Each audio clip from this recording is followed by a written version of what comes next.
Pushpa 2 the rule is what it promised. It's the rule of Muleti Pushparaj and Allu Arjun.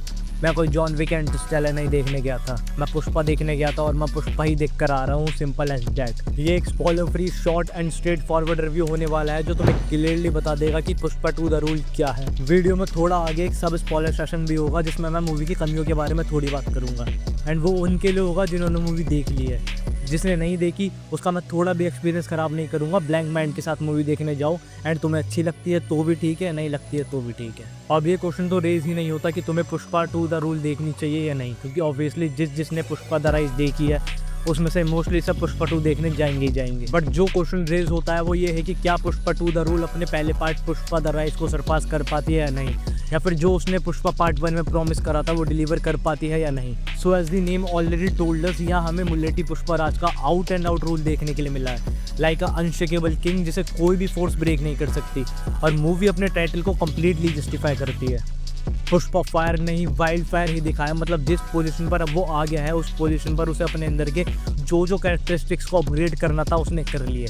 To be honest, Pushpa 2 the rule को देखने के बाद ऐसा लगता है कि पार्ट 2 सच में ही वहाँ से स्टार्ट हुआ है जहाँ से हमने पार्ट 1 को छोड़ा था, एंड यही चीज़ पार्ट 2 को एक ज़्यादा ऑथेंटिक फील देती है। आई एम नॉट सेइंग कि टेक्निकल एस्पेक्ट्स में या डायरेक्शन एस्पेक्ट्स में ये बाकी मूवीज़ के सेकंड पार्ट से बेटर है, no, what I am saying is कि it just feel more authentic, क्योंकि यही सब था जो पार्ट 1 ने हमसे प्रॉमिस करा था और वो उसने पार्ट 2 में डिलीवर करा। अगर तुम वो होना जो पुष्पा 2 से ऐसी एक्सपेक्टेशन लगा के बैठे थे कि शायद हमें मास सीन्स कम मिलेंगे, टेक्निकल एस्पेक्ट्स में मूवी अपग्रेड करेगी, एक्शन सीन्स हो सकता है कि थोड़े रियलिस्टिक हो जाएं, तो अगर तुम ये एक्सपेक्टेशन लगा के बैठे थे तो तुम्हारा डिसअपॉइंट होना बनता था, क्योंकि फिर तुम चूतिया हो।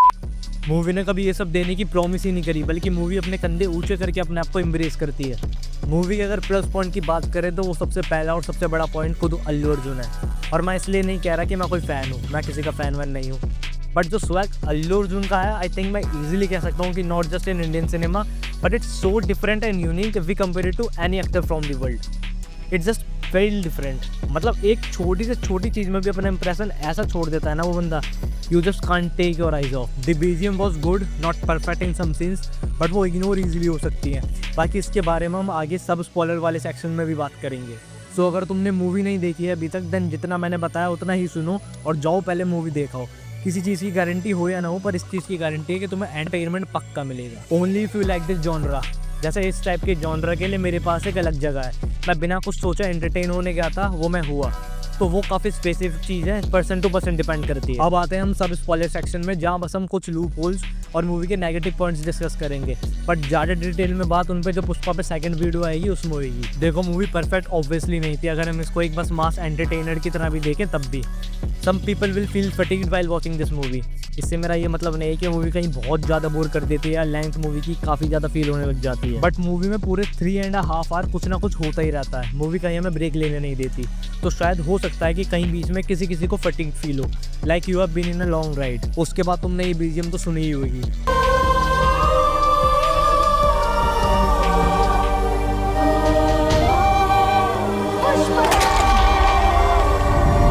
ये बीजीएम मूवी में इतनी बार प्ले हो गई लाइक इमोशनल सीन्स में कि कहीं कहीं तो एकदम रैंडमली आ जा रही थी।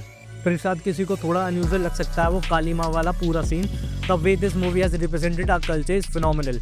बट पहले वो माँ काली का सॉन्ग, फिर वो एकदम से सामी वाला सॉन्ग, फिर एकदम से वो पुष्पा की भतीजी को छेड़ना गुंडों का आके, देन वो फाइट, ये सब चीज़ें इतनी जल्दी एक के बाद एक होती रही कि इट फेल्ट लाइक डायरेक्टर किसी रश में है। और सबसे बड़ा नेगेटिव पॉइंट अगर इस मूवी का है तो वो है there was no villain in this movie. I know सिकावत जो फाद फासिल ने प्ले करा है उसे तुम विलन या एंटेगनिस्ट बताओगे, but he never felt like an antagonist anywhere, instead he felt like a joker. Pushpa को कंपटीशन देने वाली फोर्स पूरी मूवी में ही कहीं नहीं थी। वो क्लाइमेक्स में भी कहीं से लेके कहीं तक नहीं लगा कि वो उठाए गिरे जो लड़के थे, वो दिल्ली वाले रेड्डी का भतीजा और उसके साथ के लड़के, वो रोक सकते हैं पुष्पा को। अब आई नो ये रूल था पुष्पा का, बट फिर भी it was one man show. कुछ चीज़ें लग रही थी कि बस वो रैंडमली ही मूवी में डाल दी गई हैं एंड वो फील हो रही थी। ये शॉर्ट रिव्यू है तो इसे शॉर्ट ही रखते हैं, बाकी की बात जो पुष्पा पे सेकंड वीडियो आएगी उसमें करेंगे। एंड फाइनली मैं यही बोलूँगा कि this movie delivers what it promised. मैं एंटरटेन होने गया था तो मैं एंटरटेन हुआ, तुम भी होगे अगर तुम पहले पार्ट से हुए थे।